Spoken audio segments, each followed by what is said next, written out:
Лидерот на Златна Зора и петмина поранешни пратеници од неонацистичката ултрадесничарска партија добија 13 години затворска казна за формирање криминална организација. На денешното рочиште, судијката ги соопшти казните за сите 50 обвинети во судскиот процес. Лидерот на Златна Зора Никос Михалолијакос и другите членови на раководството на партијата беа обвинети за формирање и водење на Златна Зора како криминална организација преку превезот на политичка партија. Поранешен пратеник место 13 доби 10 годишна затворска казна, додека пак за учество во криминална организација поранешните пратеници од Златна Зора добија од 5 до 7 години затвор. Убиецот на музичарот и левичар Павлос Фисас Јоргос Рупакеас доби доживотна затворска казна. Полициски извори соопштија дека се подготвени веднаш да ги спроведат во затвор осудените. Веднаш штом ќе бидеме официјално информирани според одлуката на судот, кој од членовите на Златна Зора мора да биде одведен во затвор,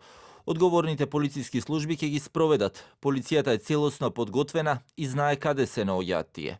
Златна Зора својот политички зенит го доживеа во 2012 во време на економската криза во Грција. Таа година партијата освои 12% гласови на изборите и беше трета најсилна партија во парламентот, промовирајќи радикално десничарски и расистички идеи.